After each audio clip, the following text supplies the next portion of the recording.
Bom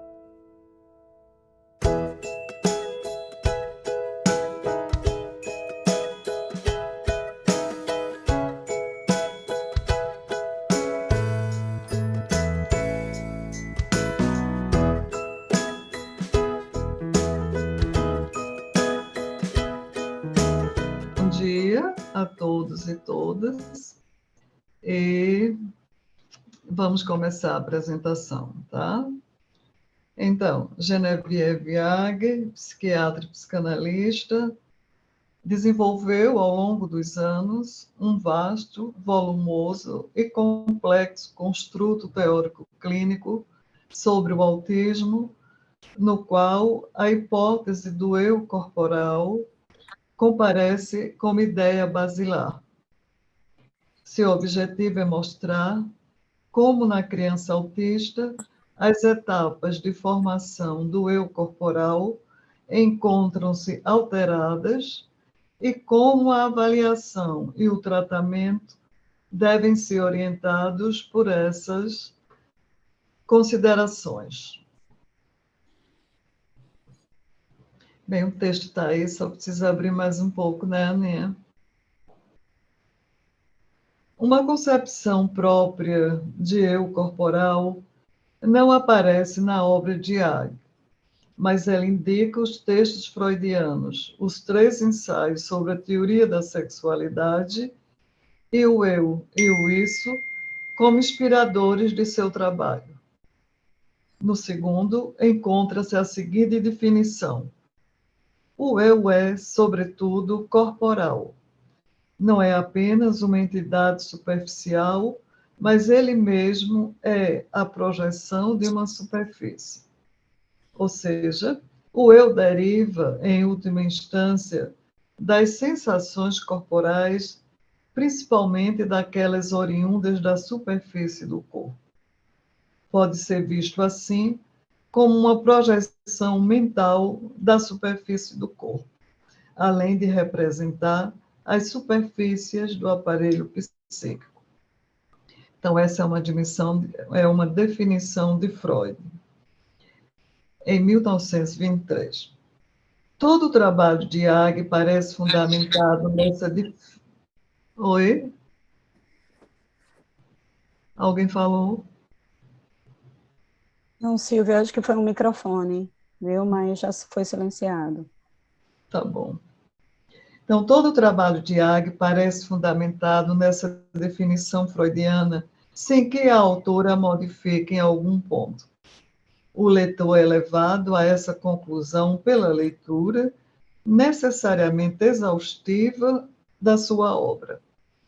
Bernard Gose tenta elucidar essa questão, afirmando: o primeiro eu não é o corpo enquanto tal, mas é um eu de ancoragem corporal.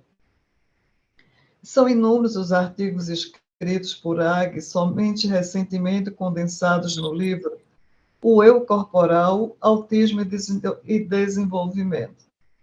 Na verdade, nesse livro estão reunidos os artigos produzidos entre 1985 e 2005.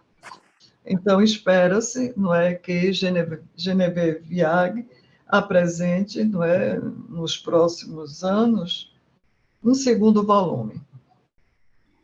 Para acompanhar seu pensamento, necessário é conhecer os autores que a guiaram em seu percurso, sem o que a apreensão das suas ideias ficará comprometida. Ag se apoia principalmente em Melanie Klein e nos pós-kleinianos Meltzer, Bick e Tuster.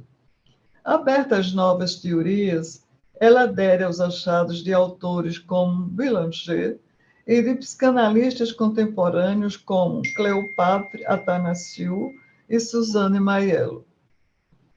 E, embora faça alusão a seguidores de Lacan, a influência de contribuições de estudiosos lacanianos não aparece em suas elaborações. Atualizada em relação aos novos desenvolvimentos teóricos e aos resultados das pesquisas nos vários campos, Ag admite o intrincamento estreito dos pontos de vista dinâmico e desenvolvimental e nunca vai abandonar esse ponto de vista, embora, em dado momento, se situe numa corrente psicodinâmica que procura compreender a estruturação do eu no jogo pulsional e nos processos identificatórios, sem desconsiderar os processos cognitivos, sobretudo nos níveis mais precoces, no cruzamento com a estruturação do eu. O encontro com o método de observação de Sterbeck foi decisivo para o desenvolvimento do seu construto teórico clínico. Ela diz: ouvi Sterbeck comentar uma observação de bebê, questionando todos os detalhes de suas experiências corporais, me fez pensar: aí está a chave para compreender o autismo. Tal conclusão é enfatizada por Gouse nos seguintes termos: o que nós observamos é o pensamento no comportamento. Pensar, agir e sentir são absolutamente indissociáveis no bebê. Aliada à prática clínica com crianças autistas, a observação direta passa a ser a via pela qual a AG faz avançar suas elaborações. As crianças autistas vão ajudá-la a aprofundar certas precisões concernentes à construção ou reconstrução do eu corporal, do qual são corolários o espaço e as formas geométricas e arquiteturais, constituindo um primeiro nível de representação fortemente impregnada de afetos estéticos, mas também de um certo número de explorações cognitivas. No entanto, sua preocupação em compreender a psicogênese da vida psíquica através da observação estrita é ligada, em seu trabalho, à compreensão da dinâmica da relação terapêutica. Então, Genevieve Ag, apesar de valorizar e praticar e recomendar a observação direta, ela não deixa de aliar essa observação direta com a questão transferencial posta na relação terapêutica. O corpo sensível é a condição básica da subjetivação. A primeira parte do título do artigo, Como o espírito vem ao corpo, mostra bem qual é a preocupação de Ag. Nesse e em outros textos, ela defende a necessidade contínua de um aprofundamento incessante e detalhado sobre as primeiras etapas da formação do eu corporal, temática anunciada igualmente em 2 outros artigos. O primeiro, do nascimento físico ao nascimento psicológico. E o segundo, a experiência sensorial, fundamento do afeto e do pensamento. A primeira integração, não é? Integração no corpo da criança, ou seja, a introdução de uma primeira pele psíquica, esse olho no olho, tão intenso a partir do 2º mês de vida, acrescido da interpenetração da boca e combinado com o suporte posterior da junção costas, nuca, pescoço, integrando também um envelope verbal suave. A partir desse momento, o sentimento, sensação de ter esse primeiro envelope em vias de diferenciação começa a se esboçar, talvez com um mínimo de sentimento de espaço entre as duas peles. Nessa organização da primeira pele, do esqueleto interno e das articulações do corpo, o tátil tem destaque, pois comparece como testemunha do que o corpo sensível é condição básica dos processos de subjetivação.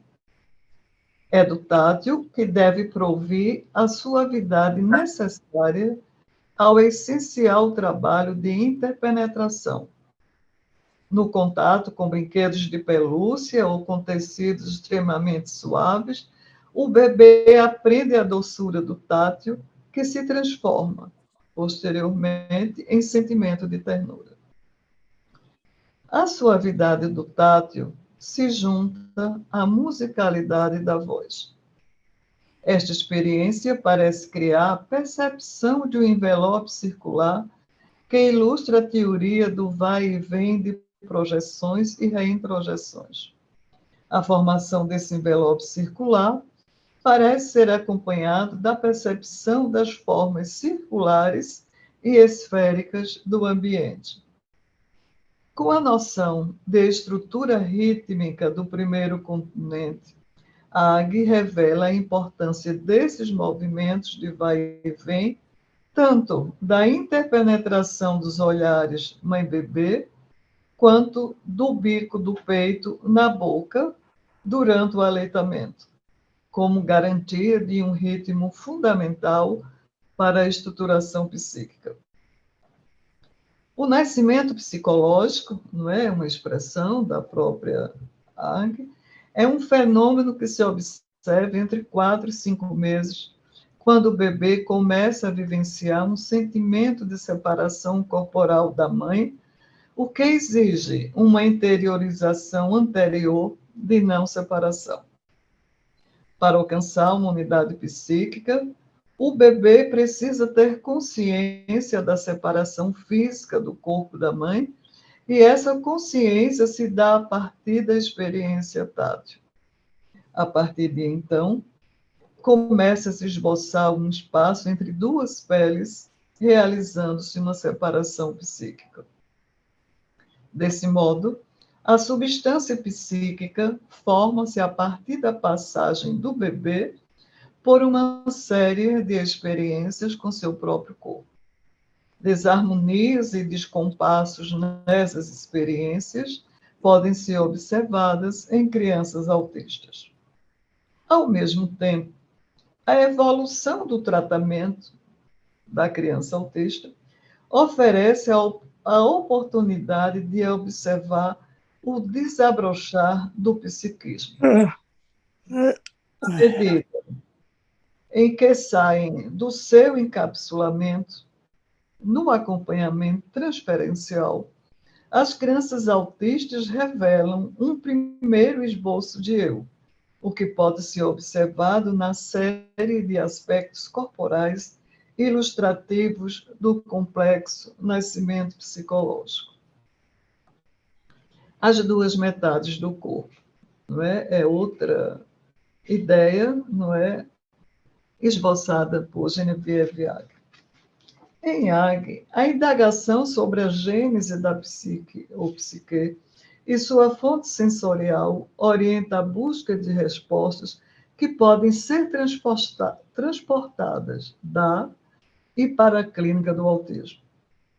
Em seu artigo, A Mãe e o Bebê nas Duas Metades do Corpo, a partir da confrontação de dados clínicos extraídos do tratamento psicanalítico de crianças autistas e de observações diretas do lactente de 4 a 10 meses, é colocado em evidência um nível de integração e de interiorização. Pode passar, né? Identificatória, muito corporal da relação mãe-bebê nas duas metades do corpo. Uma estando assimilada às funções maternas ou parentais e outra às funções exploratórias do próprio bebê. Essa construção pode ser observada no bebê, principalmente durante os jogos de mão, na autossustentação, na autopreensão, depois da utilização mais simbólica da mão mamãe e da mão bebê, vindo a patologia confirmar a não integração ou a desintegração desse nível no fantasma de clivagem vertical da imagem do corpo. Nesse texto, não é, as duas metades, é tratado um aspecto particular da formação do si mesmo, desenvolvido entre o terceiro e o oitavo mês de vida pós-natal.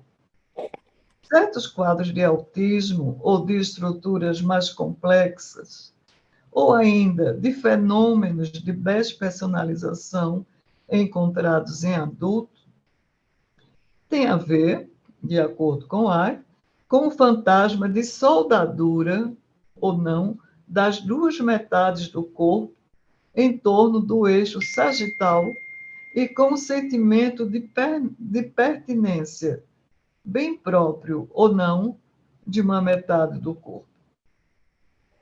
Pode ocorrer que, numa certa forma de colagem, o sujeito permaneça na ilusão de que ele forma um só corpo com o objeto de amor, graças à superposição de duas metades de cada corpo, assim confundidas, fusionadas.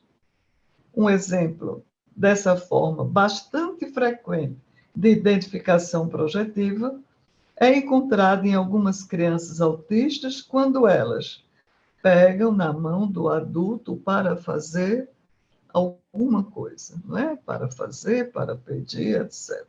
Conhecido de todos nós. As crianças que apresentam o diagnóstico de autismo só conseguem desenhar um traço vertical num desenho estruturado em cruz, representando a si próprias, quando, como efeito do tratamento, parecem construir uma espécie de esqueleto humano, corolário de uma pele psíquica suficientemente sólida para permitir tanto as reduções dos fenômenos autísticos quanto dos fenômenos simbióticos patológicos. Um exemplo clínico retirado do trabalho psicanalítico de Genevieve Yag indica a clivagem entre as duas metades do corpo em uma criança autista. Tá? Então, um exemplo clínico para a gente entender melhor essa ideia que Genevieve traz sobre as duas metades do corpo. Celine, criança autista, desmutizada, ecolálica por muito tempo. Tinha objetos autísticos, como carrinhos, que segurava nas mãos. 2 carrinhos em cada mão. Durante um certo tempo de sua evolução, fazia-me desenhar alinhamentos muito obsessivos de carros, a partir dos quais trabalhamos certas angústias precoces de relações destrutivas de níveis variados. Na cena primitiva, na rivalidade fraterna, através de certos detalhes e do que era ditado pelas cores. Depois, cenas mais variadas e vivas, até o dia em que, pegando o lápis, ela própria, desenhou uma família de carros. O pai carro e a mãe carro são ligados por uma ponte colorida. Depois, tudo se passa como se essa ponte colorida se expandisse em uma produção pictórica de uma enorme beleza.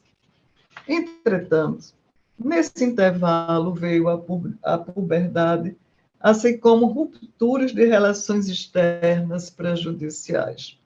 E, de novo, novas angústias precoces são reavivadas. Não tem mais objetos autísticos nas mãos.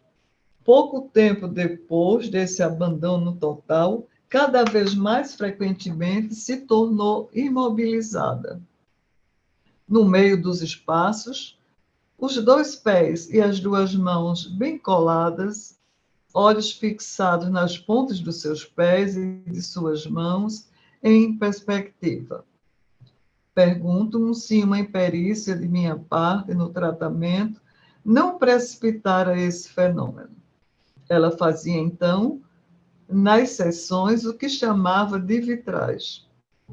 A página era coberta de manchas coloridas de grande harmonia cada vez mais estruturadas como uma espécie de grande cruz, mas cujos eixos comportavam sempre duas faixas coladas, o que só observei depois. Com efeito, eu estava muito mais impressionada com o aparecimento dessa estruturação em cruz, que no ponto atual de minhas experiências, parece-me sempre vir como testemunho de uma integração profunda a caminho de ser estabelecida. Isso me parece traduzir a evidência de uma espécie de esqueleto interno, corolário de uma pele psíquica suficientemente sólida para permitir os deslocamentos autísticos, assim como a atenuação dos fenômenos simbióticos patológicos. Entretanto, a menininha tornou-se de novo muda em sessão.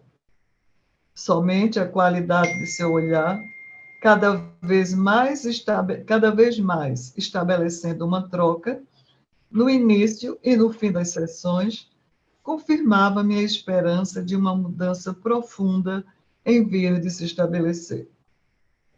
Comunicávamos essencialmente durante as sessões a um nível estético. Deixei-me levar por algum tempo. Depois, talvez prematuramente, evoquei com ela a possibilidade de fazer a pintura no outro lugar, ainda melhor, e ainda que podíamos começar a guardar uma parte da sessão para falar. Desde então, não falou mais e sistematicamente só preencheu a metade do seu vitral, metade da folha permanecendo em branco. Era como se, no momento em que lhe pedi um esforço de separação, num diálogo mais verbal, ela me mostrasse que uma metade se tornava inabitada. Aninha, é possível mostrar a foto? Sim, Silvia, vou trocar aqui o compartilhamento, tá? Genevieve Viag mostra a foto, não é? Essas duas fotos. Então, a primeira é um vitral desenhado em formato de cruz, não é? Como essa cruz representando o esqueleto da criança. Então, ela preenche toda a folha de papel, desenhando o vitral. No segundo momento, quando Genevieve Viag faz a proposta a ela, não é? De talvez aproveitar uma parte da sessão para falar, ela então tem, vamos dizer assim, ela manifesta pelo seu desenho, pelo desenho do vitral, essa questão de que há uma metade, não é, inabitada. Então, na segunda figura, a gente vê aí a página inteira, mas só preenchida a metade. A gente pode depois discutir isso, né? Então, vamos voltar ao texto. Então, há um segundo recorte clínico, não é, de uma criança atendida por ela, que é o seguinte. Arielle era uma criança autista, sem linguagem, fugindo inicialmente do olhar, perdida na contemplação do escoamento da água, ou, mais ainda, passando de um recipiente a outro, de maneira compulsiva, ou tentando agarrar com a mão os reflexos luminosos de uma divisória envidraçada. Após cerca de um ano de trabalho, concentrava-se progressivamente no olhar e no sorriso em direção ao meu rosto, com uma qualidade de relação completamente nova. Quando brincou comigo durante inúmeras semanas de algo que, por fim, terminei compreendendo, mas só parcialmente naquela época. Tomando o distanciamento de uma determinada mímica não é? A criança faz uma espécie de pantomima. Ela se deita no chão, a criança, muito colada ao solo, os braços colados de cada lado do corpo, toda esticada, como apertando-se ao máximo. Depois levanta-se, lançando-me uma olhadela atenta. Após inúmeras demonstrações desse tipo, como eu permanecia interrogativa, foi procurar uma pequena casa que se abre em torno de uma dobradiça, colocou-a sobre a mesa, abriu-a e fechou-a. Depois, recomeçou a tomar sua posição alongada sobre o chão, muito fechada de cada lado do plano sagital. Recomeçou várias vezes seguidas. Era como uma demonstração de algo que eu teria que compreender, mas eu nunca compreendia. Obstinada, foi então procurar duas caixas idênticas, aproximou uma da outra, deslocou-as várias vezes, depois colou-se à borda da mesa e me indicou discretamente a fenda de suas nádegas. Compreendi então, de repente, sua interrogação a respeito de estar bem colada, ao menos nessa zona do corpo. E me surgiu uma questão ansiosa de um menininho completamente evoluído, mas que tinha intensas angústias primitivas. A pergunta do menininho era: mas e as nádegas são coladas? Transmiti então a Arielle minha compreensão de sua questão. Compreendia que essa questão vinha no momento em que, abandonando cada vez mais um funcionamento muito autístico, com estereotipias autossensuais ou autossensoriais muito desmanteladas, começava agora a se unificar em torno de zonas erógenas, funcionando de novo na relação. A reparação da boca estava feita e o que ela acabava de me mostrar, eu compreendia como uma interrogação de um risco de explosão em torno dos orifícios anal e genital, já que ela havia tido uma grande angústia de estouro na boca no momento de uma primeira tentativa de dizer uma palavra. Minha formulação a respeito da experiência de estar bem colada ou não no nível das nádegas pareceu satisfazê-la, e a demonstração repetitiva parou imediatamente. Entretanto, creio agora, à luz de materiais ulteriores a respeito da dobradura vertical de certas páginas de livros, que se tratava provavelmente de uma história que concernia globalmente as duas metades do corpo. Eu vou pular esse próximo item, tá? E se der tempo eu volto a ele depois, tá? Então vou passar para o esquema evolutivo do eu corporal. A melhor compreensão das perturbações autísticas de um ponto de vista psicodinâmico, sustentado pelos tratamentos psicanalíticos de crianças autistas, tem permitido colocar em evidência um esquema evolutivo que leva em consideração a progressão da personalidade e sua estruturação ou reestruturação.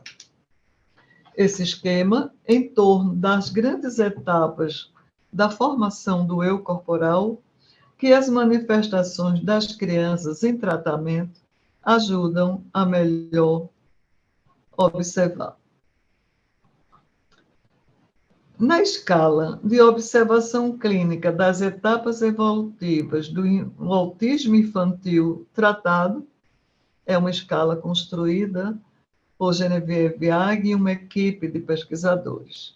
Então, nessa escala, Ag e colaboradores mostram as grandes etapas de formação do eu corporal, nas quais a construção do espaço e as capacidades de instrumentação cognitiva encontram lugar. A gênese da imagem do corpo enquanto primeiro eu e a estruturação do espaço que a acompanha indissociavelmente Os aspectos funcionais e identificatórios da personalidade e o nascimento da capacidade de conhecer são igualmente contemplados nesse instrumento ou nessa escala. O tratamento da criança, não é? Aqui Genevieve fala particularmente do tratamento da criança, ou da criança em tratamento psicanalítico. Então, o tratamento da criança autista, a partir desse esquema evolutivo, deve observar se as etapas da reestruturação do eu corporal ocorrem, e se ocorre de acordo com as 4 etapas seguintes. Então, supondo que há uma criança que é recebida para tratamento psicanalítico. Então, a primeira etapa, ou nessa primeira etapa, a criança se encontra em estado autístico. Então, à medida que o tratamento evolui, essa criança deve chegar a uma segunda etapa, que é a etapa de recuperação da primeira pele, ou seja, é a construção do sentimento de envoltório circular. Na terceira etapa, a fase simbiótica, compreendendo a clivagem vertical e a clivagem horizontal da imagem do corpo, deve aparecer.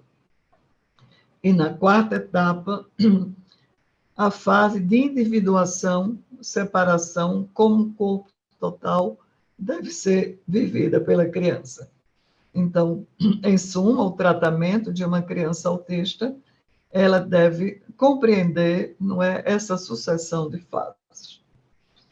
Em cada etapa, devem ser observados, não é, em cada uma dessas etapas, vejam quantas coisas são necessárias de serem verificadas na criança. O estado da imagem do corpo, os sintomas autísticos, as manifestações relacionais emocionais, o estado do olhar, a exploração do espaço e dos objetos, o estado da linguagem, incluindo a qualidade da voz, o estado do grafismo, a localização temporal, as condutas agressivas, a reatividade à dor e o estado imunitário, ou seja, as manifestações somáticas e psicossomáticas. Bem, na evolução das crianças autistas tratadas e inseridas na escola, não é? É uma ênfase que Genevieve Ag dá, é a necessidade da inclusão da criança autista na escola. Então, enquanto essas crianças evoluem, além das grandes etapas mencionadas, existem fases intermediárias nas quais a criança pode oscilar entre diversos estados de maneira variável, segundo cada caso. De acordo com Ag, a eficiência das capacidades intelectuais parece se desenvolver em função das zonas liberadas. Então, vejam que é uma observação bem importante, não é? À medida que a criança avança em seu tratamento, não é? E vai atingindo essa sucessão de fases, algumas zonas são liberadas, e isso, então, contribui para a eficiência das capacidades intelectuais. O propósito do instrumento, nas diversas práticas e pesquisas, serve aos psicanalistas, aos educadores e aos pais para reduzir a separação entre as perspectivas da psicanálise e da educação no acompanhamento da criança.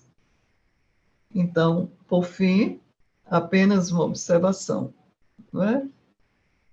Expor todo o universo teórico-clínico de Genevieve Ag por intermédio deste seminário seria impossível, dada a amplitude de sua obra, que segue em construção. Por isso, nos detivemos apenas em alguns pontos. Obrigada.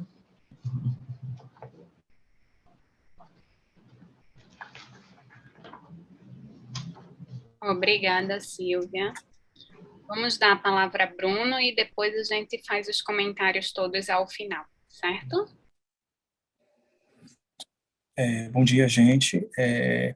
Primeiro, eu quero agradecer a Silvia, né? Eu acho que ela introduziu bem o pensamento da Genevieve Ag, que não é tão fácil, exatamente porque é uma obra extensa, né? Acho que tem outros 40 anos de produção, então tem muito artigo que ela produz. E aí, na verdade, eu queria mais colocar alguns pontos, né? Mais no sentido de acrescentar, de contribuir a respeito do que Silvia falou.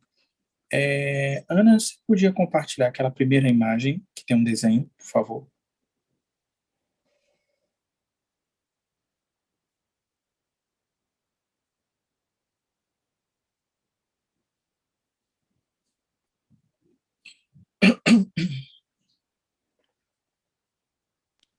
Bruno, um minuto que travou aqui, mas eu estou liberando, tá? Ok.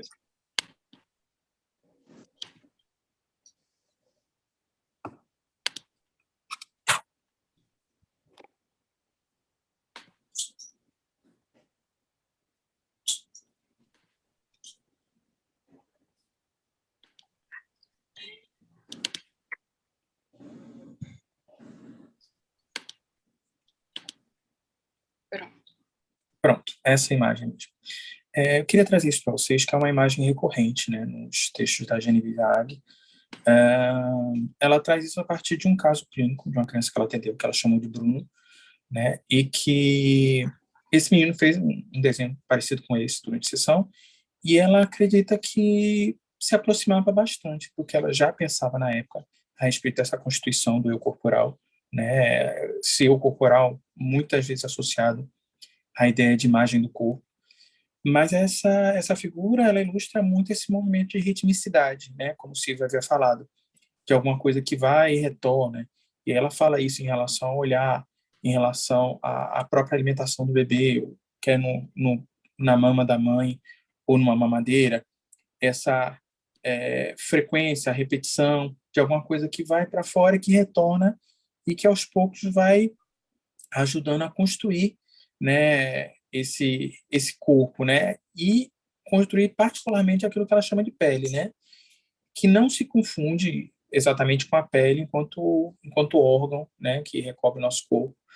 Ela, toda vez que ela vai citar a questão da pele, ela coloca entre aspas, né, e ela faz questão de ressaltar que quando ela fala nesse conceito, ela diz que se trata de uma apreensão do ambiente, né, que não é colada à pele e que se desdobra em seguida em pele, na pele propriamente dita, e no espaço proxêmico, no espaço pessoal do sujeito, né?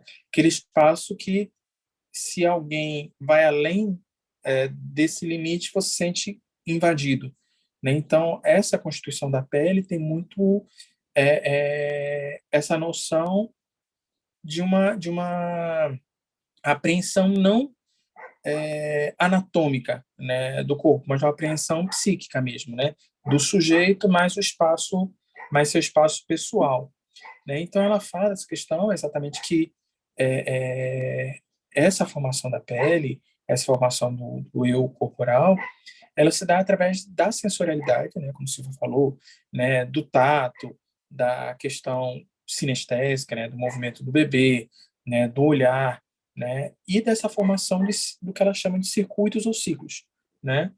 Então ela coloca alguns exemplos, por exemplo, o ciclo da mão para a boca, da boca para o mamilo, do olho para o olho, né, que tudo isso acontece meio que ao mesmo tempo, por exemplo, quando o bebê está sendo amamentado. A própria questão da mãe segurar também, ela fala essa questão tátil, né, principalmente relacionado com a região dorsal, a região posterior do corpo, né, que é apoiada por essa mãe. Então, há uma necessidade de uma certa integração desses diversos sentidos para a produção dessa imagem do corpo, né? Um segundo ponto, né, que eu queria trazer, e aí passa diretamente para essa questão da escala, que Silva falou agora por último, né, que em alguns textos ela identifica como uma escala de avaliação psicodinâmica das mudanças no autismo, em outros ela vê como uma tabela de identificação clínica de etapas evolutivas do autismo infantil, né? Mas é alguma coisa que serviria tanto para você definir o estado em que está aquela criança, né, ou aquela pessoa, né, e não necessariamente uma criança, quanto de observar a resposta dela ao tratamento nessas diversas áreas, né? Então, o que ela comenta é que essa escala ela põe em evidência o lugar da estruturação dessa imagem do corpo e das representações, tanto espaciais e temporais, que são ligadas a essa imagem do corpo, né? E que, graças a essa escala, foi possível identificar vivências corporais e espaciais desagradáveis, por exemplo, sensações de cair, de se despedaçar, né, angústias corporais, medo do olhar mesmo, medo de olhar no olho de outra pessoa, né, e avaliar como se dá essa consciência de um processo de construção ou de reconstrução, né, de um sistema de representações fundantes, né, que seria propriamente essa imagem do corpo ou esse eu corporal, né. E essa escala, que foi produzida pela AG e seus colaboradores, ela também deu origem a escalas derivadas, né? Por exemplo, existe uma escala chamada escala Yale-Paris de condutas auto e heteroagressivas, que ela retirou aquela seção ou aquele domínio, né, da agressividade para fazer uma escala à parte, né? E uma segunda também que ela relata seria a escala de reatividade comportamental à dor, né, que também é de uma outra dimensão, como Silvia havia falado. Aliás, dos domínios ou das dimensões que ela falou, né, que envolvem os sintomas autísticos, as manifestações emocionais na relação, o estado do olhar, o estado da imagem do corpo, a exploração do espaço dos objetos, o estado da linguagem, o estado do grafismo, a localização temporal, as condutas agressivas, o estado imunitário e a reatividade à dor, os dois últimos, né, foram introduzidos por uma colaboradora dela, que é psiquiatra, e que estava fazendo uma pesquisa exatamente a respeito de alterações orgânicas, por assim dizer, alterações neurológicas, né, que poderiam ser encontradas nesses meninos autistas, e ela incluiu essa questão da imunidade, né, pressupondo de que quanto mais comprometido seria o grau de autismo da criança, menos propensa ela estaria a ter infecções diversas, né? E à medida que ele vai progredindo, o sistema imunológico vai se tornando um pouco mais suscetível a algumas doenças, né? E a reatividade à dor, né? Que ele coloca essa questão de que as crianças mais comprometidas elas seriam muito mais resistentes de alguma forma ou expressariam sentir menos dor do que aquelas que estariam num estágio um pouco mais avançado, né? Ana, você podia mostrar a segunda imagem, que é uma tabela, por favor? Vou mostrar agora, Bruno.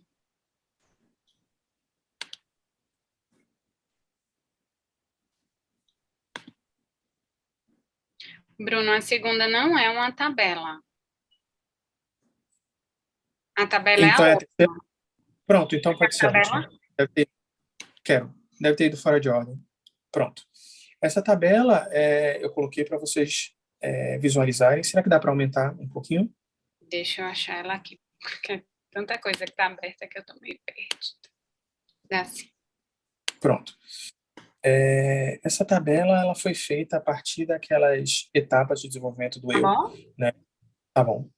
E aí na região superior da tabela, né, você tem cada etapa, a primeira ali, né, um estado autístico instaurado, né, ou severo ou grave, né, uma segunda que seria essa recuperação da, da primeira pele, né, a terceira que é dividida em duas, né, que seria uma clivagem vertical, que seria relacionada com aquela questão da lateralidade, como o Silvia falou, e que a própria Genevieve Hagen relaciona com determinados comportamentos de algumas pessoas com autismo, de precisar ter alguém colado ao seu corpo para fazer alguma atividade, né? E uma clivagem horizontal, que se daria ao nível da região da bacia, né? Que ajudaria a dividir a região superior da região inferior do corpo. E a quarta etapa seria essa etapa de individuação, né? De uma separação em um corpo esfincterizado. Quer dizer, nesse momento, ela consegue ter um controle melhor do tônus, da motricidade, né? Consegue utilizar a linguagem de uma forma mais adequada, né? Apesar de haver algumas alterações ainda de prosódia, né? E no canto esquerdo, a gente tem estabelecido aqueles diversos domínios que Silvia falou e que eu repeti agora, né? Então, eu acho interessante essa tabela, porque dá para você visualizar, comparando, de acordo com o estágio e o domínio, o que você poderia esperar, né? Ela, na verdade, essa tabela, ela seria, digamos assim, algo que você veria posteriormente à aplicação do teste, do questionário, da escala que ela propõe. E aí eu queria que você colocasse a outra imagem, Ana, só para dar uma olhadinha como é que funciona essa escala, por favor.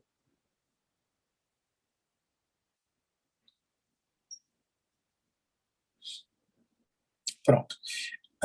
Eu coloquei só a primeira página, ela é uma escala bastante grande, né? E aí, como vocês podem ver, ela tem, por exemplo, as dimensões. A primeira aí está expressões emocionais na relação, o olhar, né? A imagem do corpo. E aí tem comportamentos ou características que você pode observar e que você pode classificar, né, como ausente, pouco importante, importante ou muito importante, né? Com base nisso, dá para pontuar, digamos assim, né, e identificar onde aquela criança estaria localizada, digamos assim, com base naquelas etapas sugeridas. E aí eu queria colocar algumas recomendações, né, ou orientações, né, da própria Genevieve Hague, no sentido de que ela diz a evolução ela não é linear, então não é esperado que a criança, por exemplo, com o tratamento, ela avance da mesma forma em todas as dimensões. Então ela pode, por exemplo, ter progressos em uma mais do que na outra, né?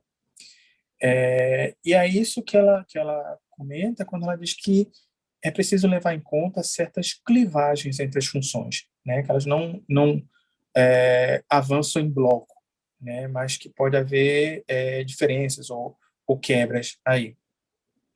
E que cada problemática dessas, né? Por exemplo, a agressividade, a questão da localização espacial, temporal, né? Cada uma delas é retrabalhada a cada avanço. Então, à medida que ele avança, ele retrabalha aquela questão, né? Como se tentasse se reorganizar com base nessas novas aquisições, né? E que, ao mesmo tempo, havia uma reelaboração, né? Uma reelaboração dessas funções num nível de simbolização mais avançado. Por último, ela comenta que é importante buscar identificar em cada etapa, né, as manifestações que elas testemunham uma retomada do desenvolvimento, né, correspondente ao desenvolvimento normal, daquelas que são manifestações patológicas desse mesmo desenvolvimento, né, que é uma coisa muito básica, assim, de certa forma, para as pessoas que trabalham com crianças, né? Até que ponto aquilo ali é uma questão do desenvolvimento que estava atrasado e pôde ser recuperado, né? Ou até que ponto aquilo é uma manifestação patológica que você deveria estar atento, né? Então ela diz que esse instrumento, inclusive, pode servir para contribuir, para ajudar os profissionais nessa identificação. Ah, um outro ponto que eu queria trazer é que essa escala, esse questionário, ele foi construído, né, por pessoas que tinham uma experiência psicanalítica, né, mas a Genevieve Hague, ela comenta que ela fazia questão de trazer contribuições das ciências cognitivas, né, de avaliar a cognição dessas crianças, no sentido de ajudar tanto aos psicanalistas, né, que atendem as crianças, quanto aos profissionais, por exemplo, de educação, que vão estar trabalhando com essas mesmas crianças. Então, ela ressalta, ela reafirma em vários textos diferentes o quanto é importante que a criança tenha essas duas possibilidades de acompanhamento, de tratamento, de atenção, né, que uma não necessariamente substitui ou deveria excluir a outra, né? Mas que deveria haver um trabalho conjunto com esse público, né? Então, em relação ao que eu tinha para trazer para vocês, basicamente era isso, né? Eu encerro a minha fala aqui, eu queria, enfim, colocar para vocês se tem alguma questão, algum ponto que queiram trabalhar mais.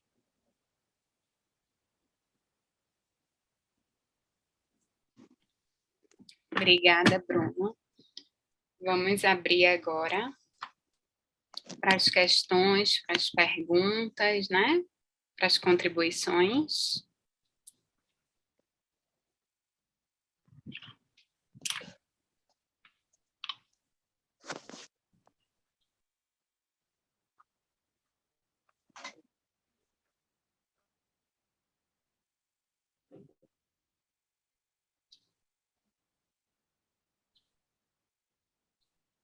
Bom, eu particularmente adorei esse seminário, já tinha até mandado mensagem para a Silvia, porque vai muito de encontro ao que eu andei vendo no curso com Raquel sobre sensório e motricidade de Boulanger. Então, só me deu mais vontade de estudar. E ela já vai fazer um curso aqui, né, que a instituição, não lembro o nome, mas de Camila Saboia, está organizando. E se eu já estava com vontade, quando acabar aqui o seminário, eu vou fazer minha inscrição. Bruno e Silvia sempre falavam muito, e de fato não é um tema que eu estude muito, mas acho que deveria mais.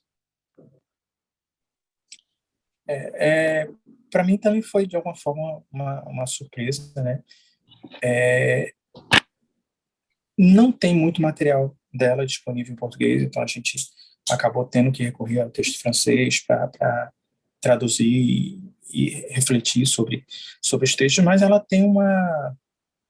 tem alguns autores ou tem alguns teóricos que são familiares a nós, que ela se utiliza, por exemplo, o próprio Boulanger, o Trevartin, né, e que aí dá alguma coisa, dá uma certa proximidade do que a gente já vinha discutindo, né, entre nós, nos grupos de estudo, sobre clínica com bebê, né? Apesar dela ter um referencial teórico diferente do que a maioria de nós no INA trabalha, né?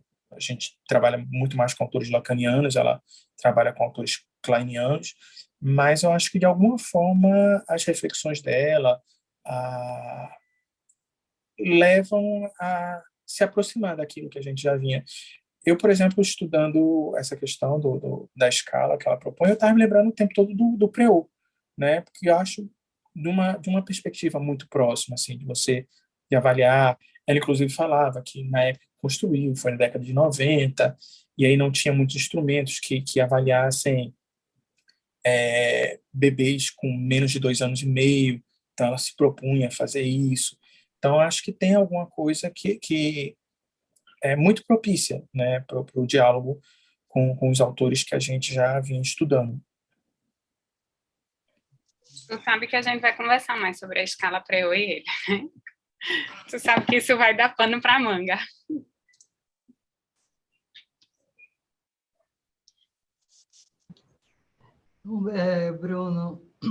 Bruno e colegas, né? Genevieve Ag já esteve em Recife, né? Isso é interessante, poucos se lembram disso, ou poucos sabem disso.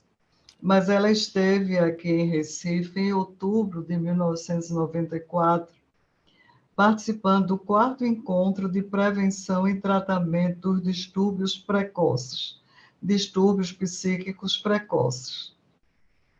Então, ela participou desse encontro, era convidada principal, convidada de honra, e esse encontro foi organizado pelo SEMP, por Dr. José Roberto Corrêa de Almeida, pela doutora Maria do Socorro Bernardes Amorim, pelo Grupo Psicanálise e Pediatria e pela Secretaria de Saúde do Estado de Pernambuco. Então, Genevieve participou, não é, desse encontro e, ao mesmo tempo, visitou maternidades e instituições, ofereceu supervisões e ministrou cursos. Então, os cursos que ela ministrou foram o início do desenvolvimento e imagem do corpo, questões de triangulação nas relações precoces, mães, pais, bebês, e contribuições da psicanálise para o desenvolvimento da criança. Bem, a gente sabe também que foi Genevieve Ag quem fundou a CIPA, né?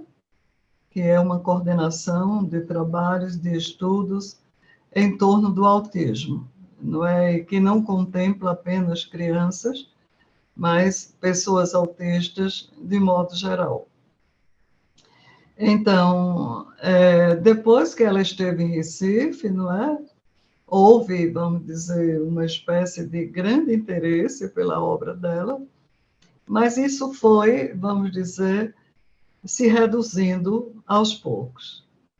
Então, eu acredito, é uma hipótese minha, que como, não é, tem havido, a partir de alguns anos, ou poucos anos, uma volta, não é, ao interesse pela sensório-motricidade, pelos movimentos, ou seja, por aquilo tudo que diz respeito ao corpo sensorial, por exemplo, com as ideias de André Boulanger, não é, com as ideias daqueles estudiosos que se dedicam à pesquisa sobre os movimentos gerais. Então, com todo esse interesse que retorna, então Genevieve Ag volta, não é, a ocupar a atenção, não é, de pesquisadores, mas sobretudo de psicanalistas e psiquiatras. Tá? Então, não é à toa que o livro dela, apesar, não é, de reunir trabalhos a partir de 1985, só é publicado em 2018. É o primeiro livro dela publicado, só em 2018. Apesar dos inúmeros artigos e das inúmeras produções e coordenação de pesquisas que ela faz. Eu até queria colocar mais uma coisa a respeito do que você falou, Silvia. Eu estava pesquisando esses dias e já está para sair o segundo livro dela, exatamente sobre a escala, né, que está em pré-venda para sair agora em junho. Então, acho que, enfim, deve ter realmente aumentado bastante o interesse por ela nesses últimos tempos, que os livros estão saindo numa sequência bem próxima, né?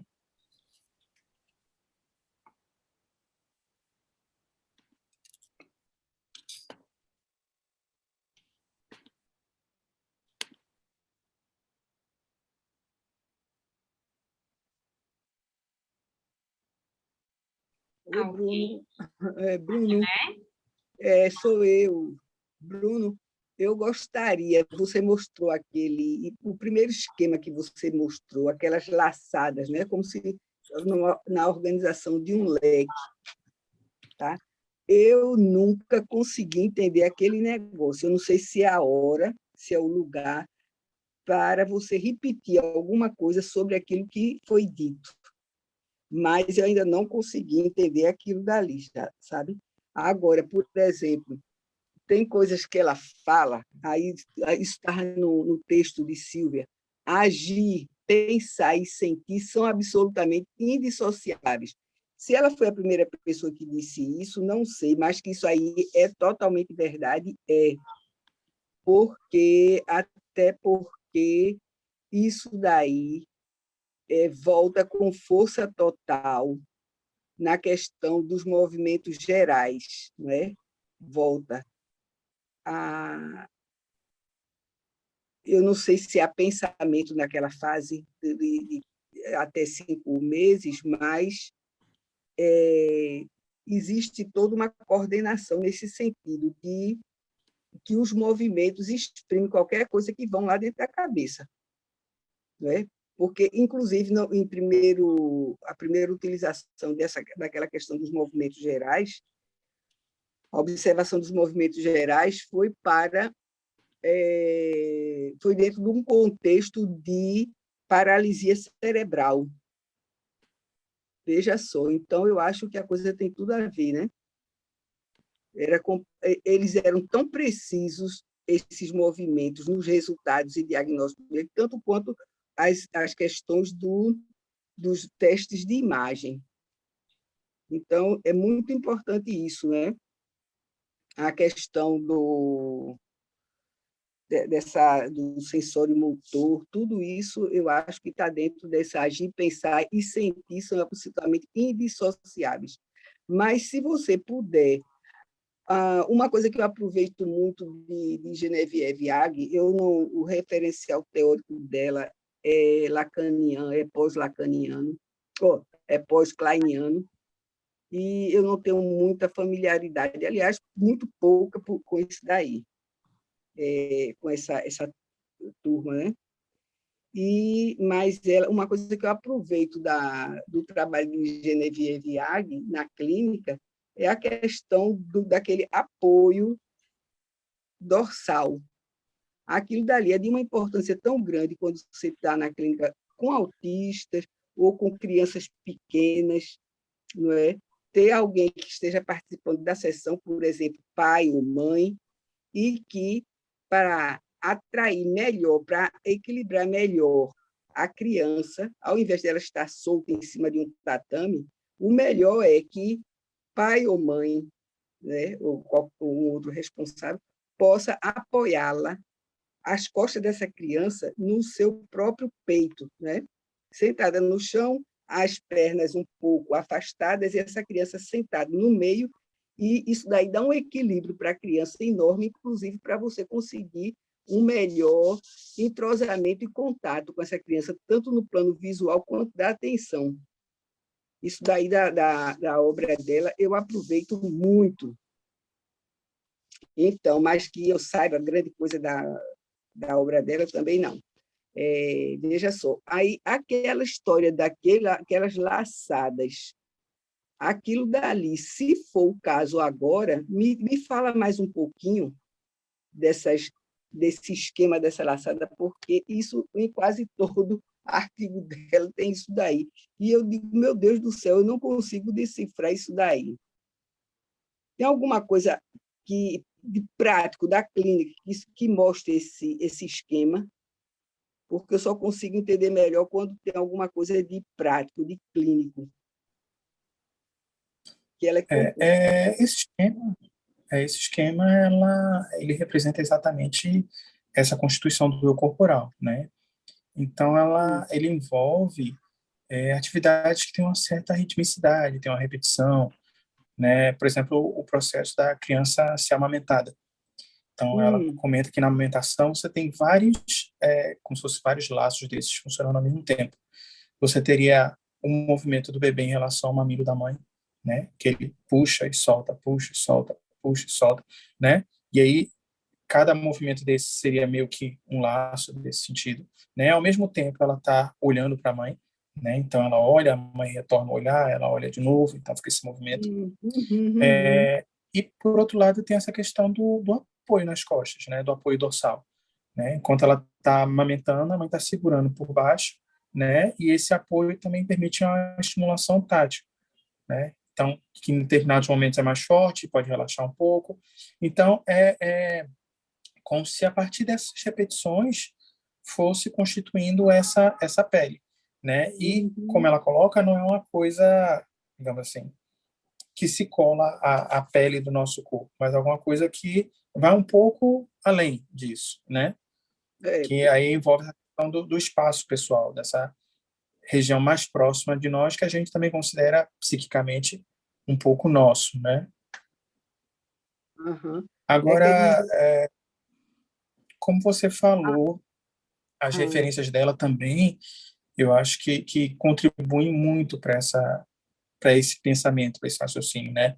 Então, como a própria Silvia falou, por um lado tem a questão da observação de bebês da Esther Bick, né? Então ela é muito atenta ao que se passa, como está se dando aquilo ali, ao movimento, né?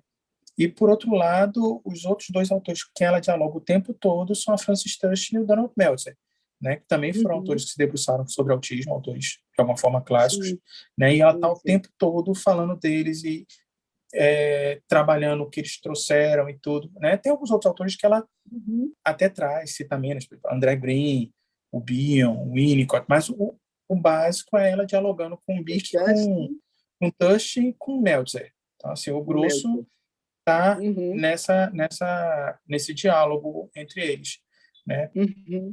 E só mais uma coisa para eu não perder que você tinha falado, dessa questão de que o agir, o pensar e o sentir estariam juntos, eu acho que faz sentido na teoria dela, naquela criança pequena e tudo, mas o que eu estava pensando é que isso vai contra aquilo, por exemplo, que os autistas adultos falam da sua experiência, né? Que eles dizem que eles sentem e o sentimento não tem muito a ver com o que eles pensam, né? Há uma dissociação nesse sentido.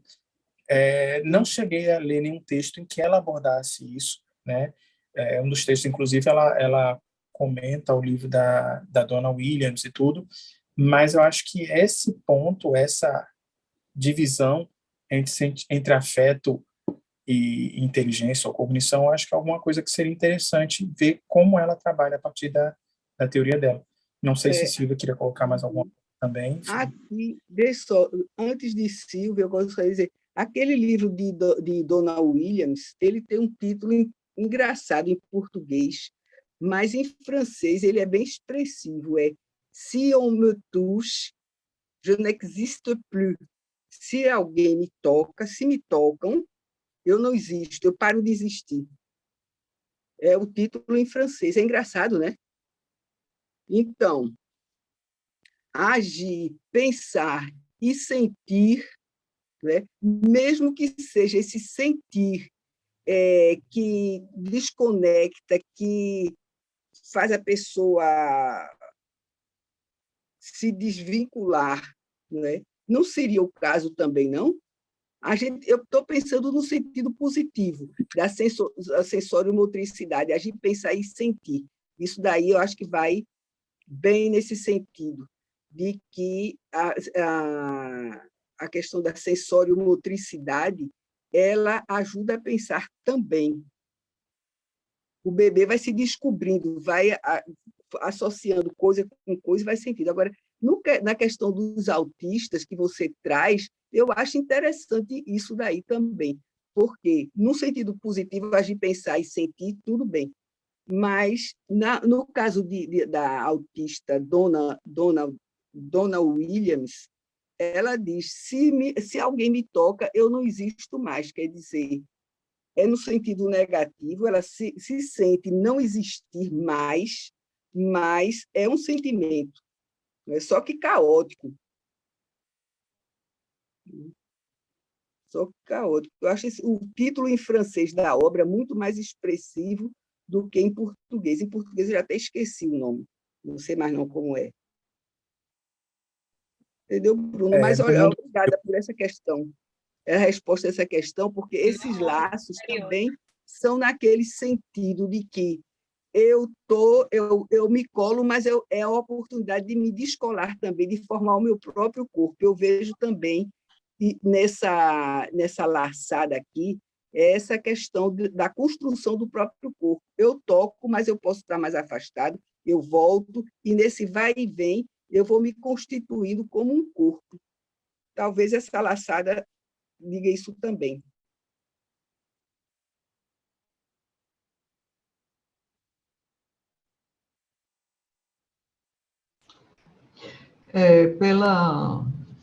Pensando, não é, como Genevieve Viale, se nós formos já adotar o pensamento dela, o que ela coloca, né, o que ela observa, o que ela conclui a partir da observação de bebês, uma observação que ela faz guiada pelo método de Sterbeek, é que o que é observado é o pensamento no comportamento. E que o pensar, o agir e o sentir são indissociáveis nesse bebê que está sob observação. Ou seja, O que está sendo observado é a construção do eu corporal nesse bebê. Uhum. Então, espera-se que o eu corporal seja apresentado, ou seja estruturado de tal forma. Uhum. Mas o que é que acontece?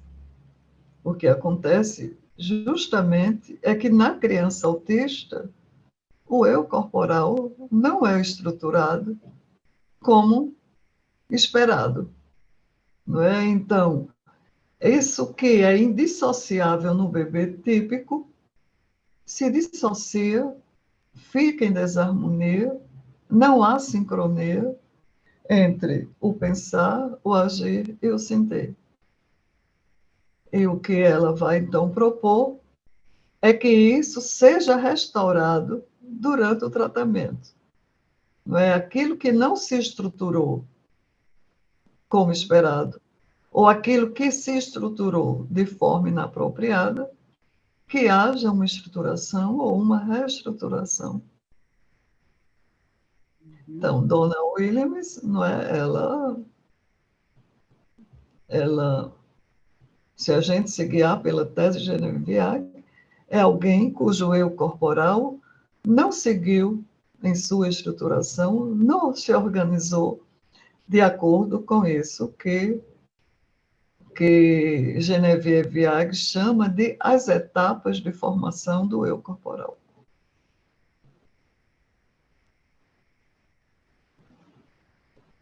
Exato. Obrigada, Silvia, obrigada. Bruno, muito bem.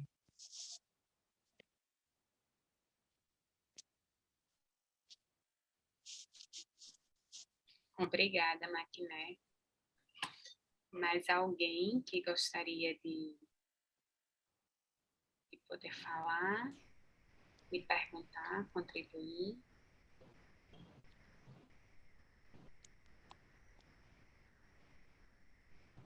Silvia, Simone, pelo que eu entendi, né, não sei se eu entendi corretamente, mas assim, que essa estruturação psíquica, ela é desenvolvida nesse ritmo, no ritmo tátil, né, do interno, externo, e também nessa voz suave, não é isso?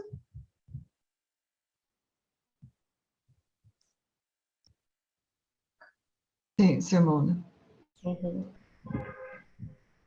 Sim, quer dizer, vários componentes corporais, não é, participam desses fenômenos de integração, não é, do tátil com o visual, com o sonoro, não é? Tudo isso participa da formação das etapas do eu corporal, sempre na relação mãe-bebê, Uhum.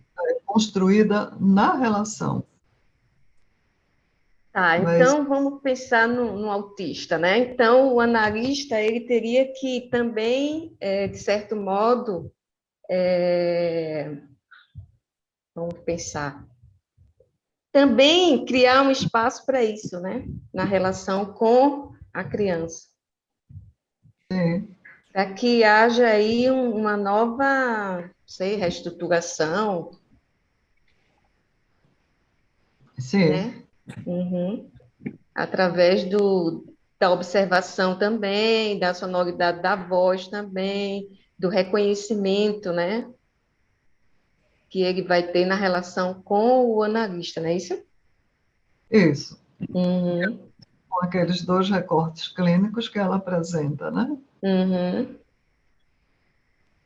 ok. Então, trata-se de estruturar o que ainda não foi estruturado, o que ainda não foi organizado, ou reestruturar aquilo que se apresenta de forma desarmônica.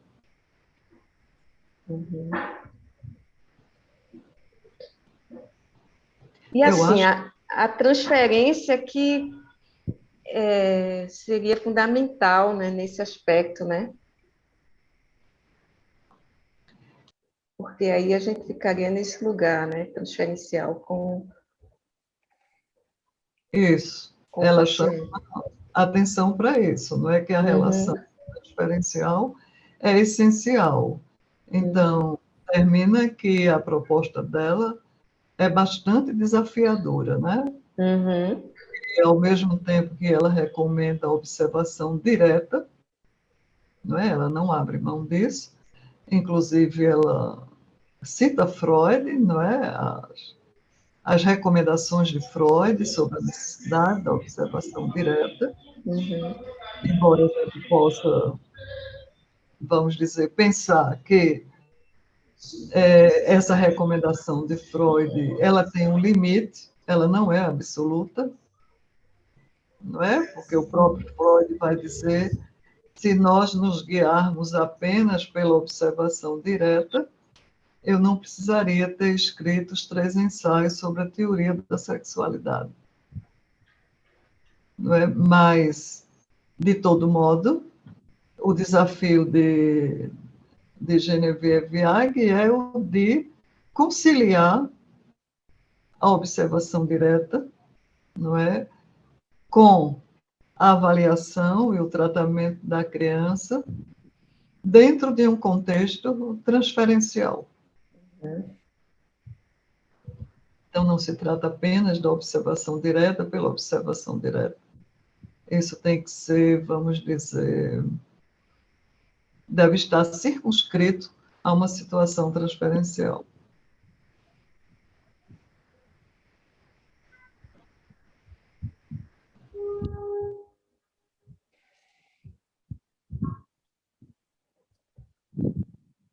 Obrigada, Simone. Nada. Mais alguém?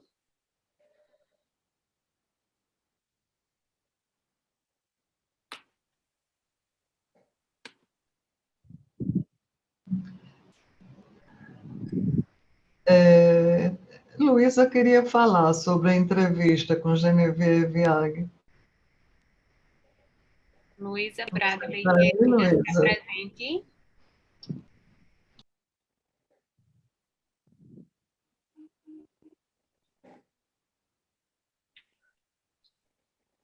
Enquanto Luísa não se apresenta, eu vi no chat que Manuela Moreira pergunta se vamos disponibilizar o texto. Manuela, a Uniná tem o planejamento de publicar esses textos em algum momento, então a gente não vai disponibilizar por enquanto, tá? Obrigada. Por nada. Luísa Bradley de Araújo, cadê você?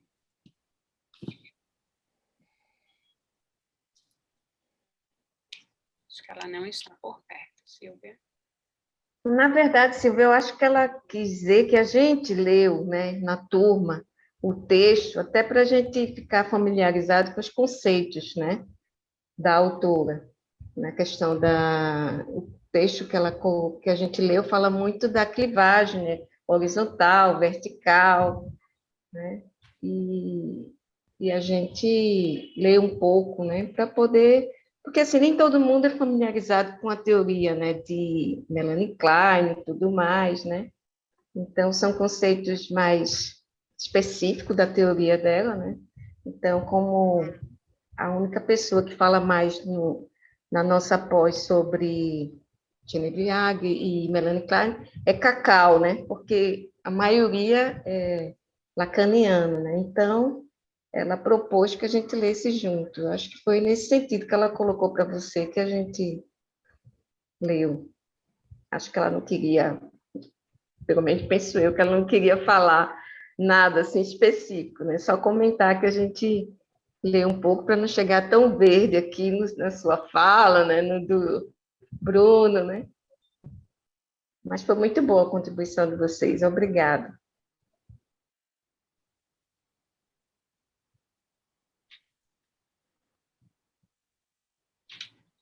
Bom, gente, alguém quer aproveitar mais? Silvia, ia falar? É só para dizer que existe a CIPA, não é? Que é essa...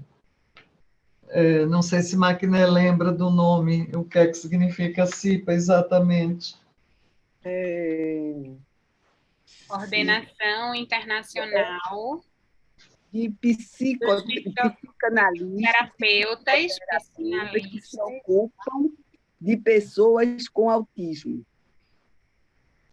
Quase um Isso. Então, é uma instituição fundada na França, que funciona na França, mas está havendo uma, como é que eu diria, está sendo fundado também uma espécie de braço da CIPA francesa, que é a CIPA latino-americana. Tá? Então, a CIPA latino-americana está praticamente em seus inícios, tem promovido algumas lives, alguns trabalhos, e tem também divulgado a possibilidade de, como é que eu diria, de filiação, não é? Então, filiar-se à CIPA francesa, para quem não domina a língua, é mais difícil, mas existe essa possibilidade de filiação à CIPA latino-americana, tá? Ou Latinoamérica, da qual participam, não é? Países de língua espanhola, mas também países de língua portuguesa, quer dizer, no caso, o Brasil, onde a comunicação é mais fácil e a troca de textos e de trabalhos é bem mais fácil. Então, se estiverem interessadas, não é, em participar ou conhecer melhor a CIPA Latinoamérica, vocês podem fazer contato com Luísa Bradley, que ela faz parte de uma das comissões.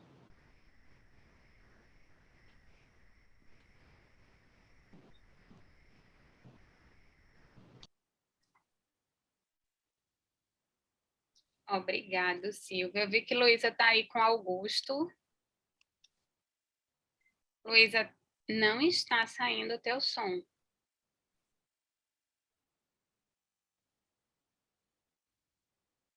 Não é o microfone, porque está aberto.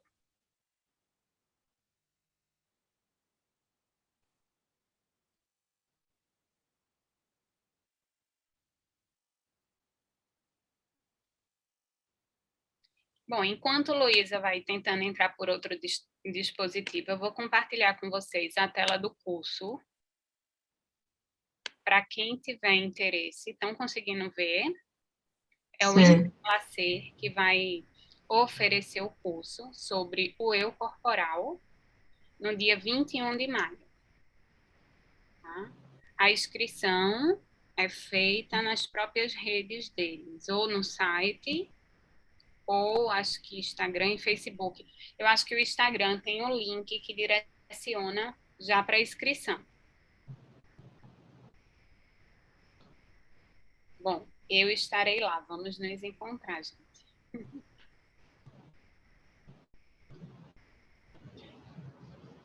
Luísa conseguiu?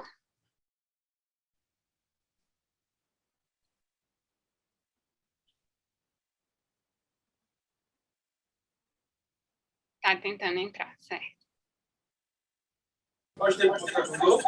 Pronto, acho que agora consegui.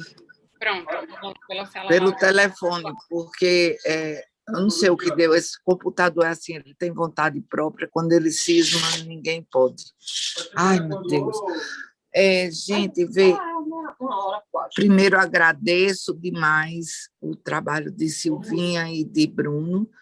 Peço desculpa quando vocês falaram, eu não estava conseguindo falar, eu estava ouvindo o que vocês estavam falando.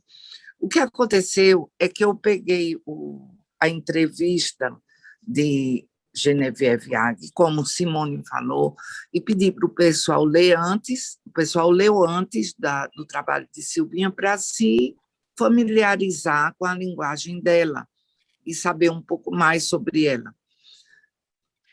Era a entrevista dela de Gulce. Agora, eu achei essa questão da CIPA, eu acho que é uma questão que é muito interessante para todos nós da América Latina e que nós devemos ver direitinho a possibilidade de todo mundo participar, quem puder, claro, porque é uma coisa que é um órgão muito importante na França e que ele trabalha muito com todo tipo de de autismo com todos os profissionais, todo tipo de profissionais. Não é restrito a psicanalista, nem a psicólogo. Eles trabalham muito com vários outros tipos de profissionais, com fono, com TO, e que é uma coisa importantíssima da gente participar. Quanto à questão da teoria de Genevieve Agg, Silvinha até falou, né, que ela esteve aqui, ela já esteve, claro, eu até participei daquele evento, foi muito bom, há muitos anos atrás. Eu acho que foi até alguma coisa do pessoal de medicina, né, Silvinha? Como é que chama? Na Associação Médica, eu tenho a impressão que foi lá. Mas é isso, eu queria agradecer muito e dizer que é uma luta essa profissão nossa, quanto mais a gente estuda, mais vê que tem que estudar muito mais. E quem ligou também para mim há pouco tempo foi até Marie Cristine, querendo saber como é que a gente está e se está querendo que ela venha dar um curso em agosto. Então, já estou falando aqui para vocês, porque ela está pensando num curso para a gente, para o pessoal já do RIEP, e uma conferência, um evento, coisa assim, como ela fez da outra vez. Né? Qual é o tema, Luísa? Ela disse que está com mais de 10 filmes que ninguém nunca viu, e mais de... É tudo bebês, né? E que está com muita coisa nova, muita coisa sobre a teoria, e que ela gostaria muito de trabalhar com a gente. Eu acho que seria muito legal. Ela está vendo se o pessoal, que ela está terminando uma turma agora da RIEP, com 20 pessoas do Brasil inteiro, ela está vendo se esse pessoal se interessa em vir para participar, porque ela disse que só vem se realmente compensar, senão ela vai ficar pela Europa mesmo. Vamos se animar, gente. Vamos nos animar e trazer Marie Cristine. Oi? Trazer Marie Cristine, bora nessa. Então, gente, obrigada, Luísa. Obrigada a vocês. A Maquiné vai encabeçar a vinda de Marie Cristina, ela acabou de se comprometer com isso. Não quero responsabilidade, eu quero estar dentro. Agora, então, não tem como estar mais dentro do que estando à frente. eu já estou inscrita, agora nada de me botar para a organização. Show, organização. Nós queríamos agradecer a presença de todos. Queríamos agradecer a Silvia e a Bruno pelos trabalhos maravilhosos, a todos pela parceria, por estarem aqui e dizer que logo mais estaremos divulgando o nosso próximo tema do seminário seguinte. Contamos com a participação de todos. E um bom restante de sábado e um feliz Dia das Mães para quem é mãe e para as mães das mamães e dos outros todos. Tá bom? Certo, exato, Aninha. Beijo. Obrigada a todo mundo. Beijo, obrigada. Tchau. Feliz Dia das Mães para Obrigada, todas. Bruna. Obrigada, Silvia. Foi fantástico. Silvia e Bruno, amei. Obrigada, Luísa. Foi maravilhoso. Tchau. Tchau, tchau.